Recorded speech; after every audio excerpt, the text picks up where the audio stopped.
నమస్తే, welcome to four sides TV. నేను సౌజన్య. Jubilee hills ఉప ఎన్నిక అనేది దేశంలోనే చాలా కాస్ట్లీ ఎన్నికగా మారిందనే విమర్శలు వినిపిస్తున్నాయి. ఒక్కో ఓటుకు 25,000 రూపాయలు ఇచ్చేందుకు కూడా ప్రధాన పార్టీలు వెనుకాడటం లేదన్న చర్చ పెద్ద ఎత్తున జరుగుతోంది. ఈ అసెంబ్లీ సెగ్మెంట్లో కాంగ్రెస్, బీఆర్ఎస్, బీజేపీ మధ్య టఫ్ ఫైట్ నెలకొంది. ఎవరూ వెనక్కి తగ్గడం లేదు. గెలిపే లక్ష్యంగా ముందుకు సాగుతున్నారు. ప్రలోభాలకు గురి కావద్దని, అమూల్యమైన ఓటును అమ్ముకోవద్దని ఎన్నికల కమిషన్ ఎంత ప్రచారం చేసినా గ్రౌండ్లో మాత్రం జనాలకు ఎక్కడం లేదు. ఎంత పగడ్బందీగా ఎన్నికలు నిర్వహించినా నోట్ల వరద పారాల్సిందే అన్నట్టు పరిస్థితి తయారైంది. ఇకపోతే జూబ్లీ హిల్స్ బైపోల్లో గెలిపే ముఖ్యం, డబ్బు కాదు అన్నట్టు ప్రధాన పార్టీలు ప్రచారంలో దూసుకుపోతున్నాయి. ఎంత ఖర్చు పెట్టేందుకైనా వెనుకాడని పరిస్థితి అక్కడ కనిపిస్తోందని స్వయంగా ఆ నియోజకవర్గ ఓటర్లే చెబుతున్నారు. ఓటర్ మహాశైలను ప్రసన్నం చేసుకునేందుకు ఇష్టం వచ్చిన హామీలు ఇస్తూ తాయిలాలను గుప్పిస్తున్నారు నేతలు. ఇక యావత్ దేశం జూబ్లీ హిల్స్ వైపే చూస్తుందని చెప్పొచ్చు. తెలంగాణలోని జూబ్లీ హిల్స్ అంటే రిచెస్ట్ ఏరియా అనే పేరుంది. ఈ ఏరియా సంపన్నులకు స్వర్గధామంగా నిలుస్తుందని భావిస్తారు. చాలామంది పారిశ్రామికవేత్తలు, బిజినెస్ మ్యాన్స్, ఐటీ ఎంప్లాయీస్ ఎక్కువగా ఉంటారు. అందుకే ఇక్కడ గెలుపు అంత ఈజీ కాదు. అటు క్లాస్తో పాటు మాస్ పీపుల్ కూడా ఉంటారు. అలాంటి నియోజకవర్గంలో ఎన్నికలు వస్తే ఎలా ఉంటుంది? కోట్లు ఖర్చు చేయాల్సి ఉంటుంది.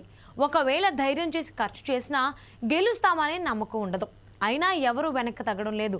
వందలు కాదు, ఒక్కో ఓటుకు 1,000 రూపాయలు ఇచ్చి అయినా గెలవాలనే కసితో పనిచేస్తున్నారు. ఆయా పార్టీల అభ్యర్థులు అదే స్థాయిలో ఖర్చు చేస్తున్నారనే ప్రచారం జరుగుతోంది. ఇక బస్తీల్లో అయితే మద్యం ఏరులై పారుతోంది. ఇక మందుబాబులకు అయితే ప్రతిరోజు పండగే. ప్రచారానికి వెళ్ళిన వారికి కూడా 1,000 రూపాయలు ముట్టజెప్పాల్సి వస్తోంది. ఇక్కడ వేసే ప్రతి అడుగు డబ్బుతోనే ముడిపడి ఉంటుంది. ఇప్పుడు జూబ్లీ హిల్స్లో గెలవడం అనేది ప్రధాన పార్టీలకు అనివార్యంగా మారింది.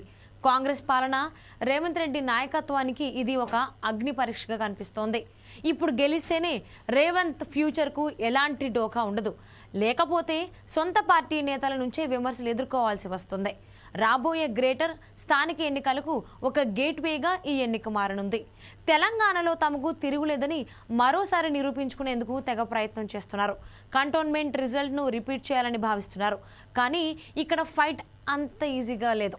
అందుకే ఎంత ఖర్చు అయినా, ఎన్ని కోట్లు కుమ్మరించైనా గెలవాలనే పట్టుదలతో ప్రధాన పార్టీలు ఉన్నాయని రాజకీయ విశ్లేషకులు అభిప్రాయం వ్యక్తం చేస్తున్నారు. అటు బీఆర్ఎస్ కూడా ఎక్కడా తగ్గడం లేదు. 3 సార్లు గెలిచిన మాగంటి గోపీనాథ్ అనేక అభివృద్ధి కార్యక్రమాలు చేశారని, ఆయనకు ప్రజల్లో మంచి పేరు ఉందని చెబుతోంది. అందుకే ఆయన భార్యకు జూబ్లీ హిల్స్ టికెట్ ఇప్పించి బరిలోకి దింపింది ఆ పార్టీ.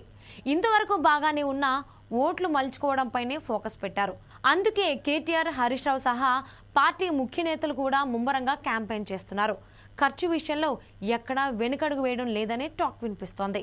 మాగంటి సునీత గెలవడం అనేది ఆమె కంటే కూడా బీఆర్ఎస్కే ఎక్కువ అని చెప్పాలి. ఇక్కడ కారు టాప్ గేర్లో దూసుకుపోయేలా అన్ని వ్యూహాలు అమలు చేస్తున్నారు. అదేవిధంగా ఎన్నికల టైంకు మొత్తం చేంజ్ చేయాలని భావిస్తున్నారు.